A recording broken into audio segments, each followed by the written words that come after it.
As it was mentioned, I think on the first day, free-to-play is crucial, but I think that gamification is also very important in our market. And let's face it, if we take the whole gambling industry in the past 10 years, we are lacking of innovation, I think, in our industry. And I think that Soft2Bet understood and take that position and to really be innovative. And with the gamification, when we combine social and casino and sportsbook in the future, we really understand and we see improvement on retention, on player value. And it brings a lot of growth, I would say, from an operator point of view, but also from a B2B point of view as well. I think everybody understands or has to understand that players or customers will go to a betting site to win money, first and foremost. And to enable to win money, the player has to lose money in order for the business to be profitable and successful for everybody involved. So there has to be a balance there.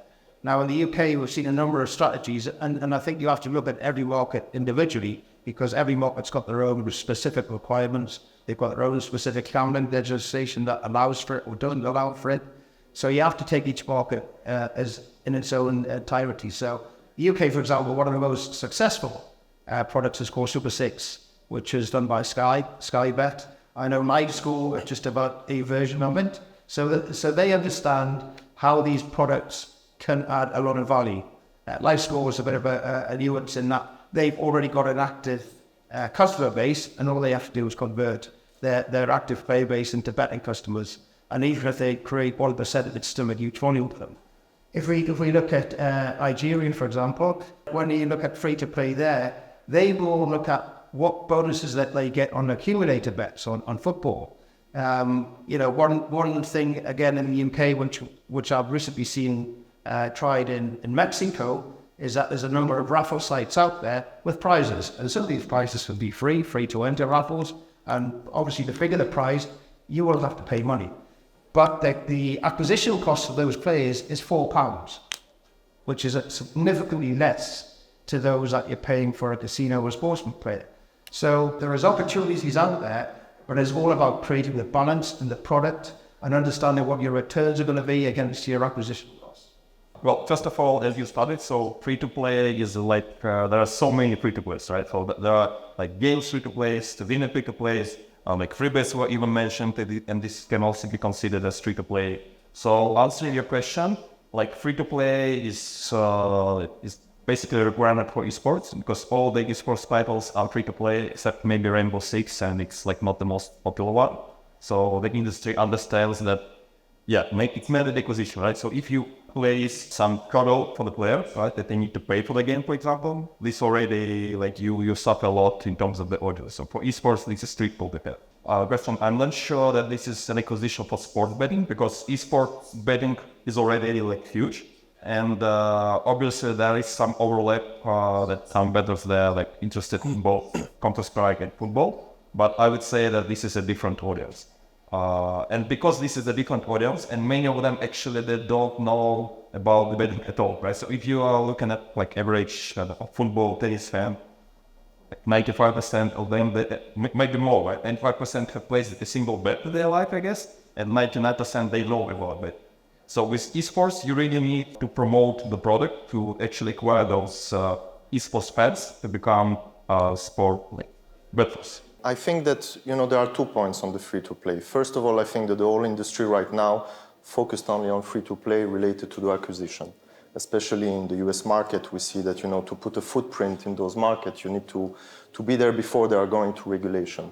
So they acquire the customers, then they transfer them as soon as they will go live with the license. We use actually the gamification and the free-to-play inside the real money gambling and not the opposite. And we see actually very good results on retention, on players' lifetime value. The customers are coming back, and we have something on the side to offer to the customers more than the gambling website. So they can only gamble on the casino, on the sports book if they want to, but after they can also play on those gamification and free-to-play games, and they come back. And we see that it's very successful so far, and it's something actually new in the industry.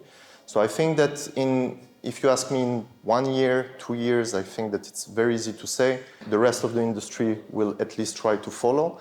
And from a sportsbook perspective, they will do the same. And we will try to do the same, as it was mentioned in the CEO speech on the first day. This is why we are here. This is what we strive for, to try to do something different for the players in the end of the day from a user experience.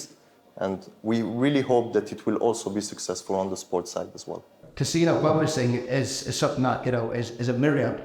And every operator or every supplier has its own terms, its own conditions, and having an aggregation platform itself, trying to add all of these specific suppliers in with all their different opportunities for the players is so complex. So, simplification, I think, is something that should be understood. Making sure maybe when they first don't come in, understanding what's real money, what's not real money, how they obtain real money from their free play money, and at what stage that stops. Because I think, especially when you're educating new markets, you have to make it simple. It's the only way to educate them and bring them in, or else they will just stick to what they knew. They'll stick to what's simple for them. And you lose this ways if they feel as though they're not getting the value or the opportunities that they want from their supply. Mobile is, I would say, the entry point there to become competitive is much less. And just I have an interesting comment regarding free to play. And again, like what you said, that you really need to target maybe different markets. Just yesterday, I had a dinner with friends, and one of them, he's not in gambling industry, he wasn't before, but now he's more like mobile games and all. And like I didn't know there are like casual games, and there inside casual games you have some casino product, but it's not even like real gambling. So you can deposit real money, but it's not possible to withdraw it at all. So there's only one way, and this is huge. So people are spending lots of money. They're like, he said, there's an example of like some 60 years old family, like husband and wife. And they see the statistics, each day they play several hours and they spend a lot of money on it. So they play the casual game, and just inside the game there's like some option to gamble. And this is also successful, right? And this is not just acquisition, right? So this is not an acquisition for casino. This is a real free-to-play product to earn the money. Right. Oh, would you say it's actually gambling if there's no withdrawal option? It's not actual gambling, and that's why it's even allowed in the store. So I think it's even allowed in Google Store, in App Store. So this is very interesting product, but it is also based on the free-to-play casual game in the first place, and that you can monetize this as well. We do a lot of promotion, a lot of different raffles, different tournaments, drops to the players, and the latest innovative things that we developed is actually the City Builder, as I mentioned, which is something that works from a retention point of view and that brings the social into the real gambling together, as I mentioned. And the next big thing that I see is coming next is from a sportsbook perspective, to try to be able to combine, I would say, the real gambling from a sportsbook and to bring also those casual games and be able to give the ability to the player to enjoy much more when they are betting today. Because let's face it, from my perspective, when I bet, I watch a game, I like to be with friends, and it's quite boring when you bet.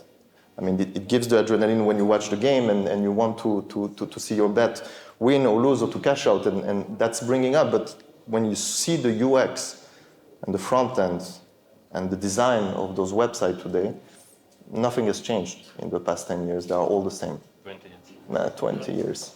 It's the same. So I think that the next step for us and for the rest of the industry is to try to innovate and to bring something new to the new generation that are playing casual game, that are playing free-to-play, and to bring them that same adrenaline from a player perspective and product perspective.